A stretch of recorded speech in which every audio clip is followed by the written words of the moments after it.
አሰላሙ ዓለይኩም ወረሕመቱላሂ ወበረካቱሁ። ዛሬ የምናየው ስለ ታላቁ መሪ የፍትህ ተምሳሌ ስለሆኑት ስለ ዑመር ኢብኑል ኸጣብ ረዲየላሁ አንሁ ነው። ይህም ቪዲዮ ላይክ እና ሼር፣ አዲስ ከሆናችሁ ደግሞ ሰብስክራይብ ማድረግ እንዳይረሳ። ዓለም በጨለማ ውስጥ በነበረችበት ወቅት ዑመር ፍትህን በምድር ላይ እንዴት እንዳሰፈኑ የሚያሳይ አንድ አስደናቂ ታሪክ ይዘንላችሁ ቀርበናል። ይህ ታሪክ ዛሬ ስላለንበት ዓለም ትልቅ ትምህርት አለው። አሚረል ሙእሚኒን ዑመር ኢብኑል ኸጣብ ረዲየላሁ አንሁ ሌሊት የህዝባቸውን ሁኔታ ለመከታተል በድብቅ ይዘዋወሩ ነበር። አንድ ቀን ምሽት ከከተማዋ ወጣ ብለው ሲጓዙ ከሩቅ የሚነድ እሳት ተመለከቱ። ወደ እሳቱ ሲጠጉ አንዲት እናት ልጆቿን በዙሪያዋ ሰብስባ ድስት ላይ ውሃ ጥዳ ታለቅሳለች። ልጆቹም በራብ ምክንያት ይጮኻሉ። ዑመርም በመገረም ሰላም ላንቺ ይሁን እናቴ ሆይ፣ ለምንድን ነው ልጆቹ የሚያለቅሱት ብሎ ጠየቃት።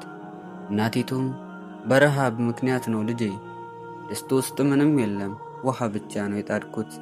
ልጆቹ ምግብ እየበሰለ ነው ብለው አስበው እንቅልፍ እስኪወስዳቸው ድረስ ነው የምጠብቀው። በአላህ እምላለሁ በዑመርና በእኛ መካከል አላህ ይፍረድ አለች። ዑመርም ይህን ሲሰሙ ደነገጡ፣ ልባቸው ተሰበረ። ወዲያውኑ ወደ ግምጃ ቤቱ ሮጡ። አንድ ሙሉ ከረጢት ዱቄትና ቅቤ አዘጋጁ።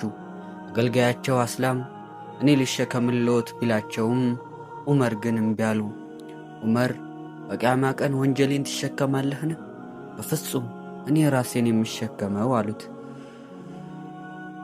ዑመር ረዲየላሁ አንሁ ቤቱ ደርሰው በገዛ እጃቸው እሳቱን አቀጣጠሉ። ዱቄቱንም አብኩተው ለልጆቹ የሚበላ ነገር አዘጋጁ። ልጆቹ በልተው ጠግበው መጫወት ሲጀምሩ ዑመር ፈገግ አሉ። እናቲቱ በደስታ ተሞልታ እንዲህ አለች፣ አላህ ይባርክህ፣ ከዑመር ይልቅ ለኸሊፋነት የሚገባህ አንተ ነበርክ አለችው። ዑመር ማንነታቸውን ሳይነግሯት በዝምታ ከዛ ቤት ወጡ። በነጋታው ግን እናቲቱን አስጠርተው እውነቱን ነገሯት። እሷና ለልጆቿም ቋሚ ቀለብ ቆረጡላት። ይህ ነው እንግዲህ ፍትህ። መሪ ማለት ህዝቡ ተኝቶ እሱ የሚጠብቅ፣ ህዝቡ ሳይበላ እሱ የማይበላ ነው።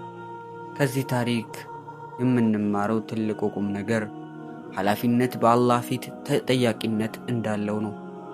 ዑመር ረዲየላሁ አንሁ በኢራቅ ምድር አንዲት በግ በጉድጓድ ምክንያት ብትሰበር አላህ እኔን ይጠይቀኛል ብለው ይፈሩ ነበር።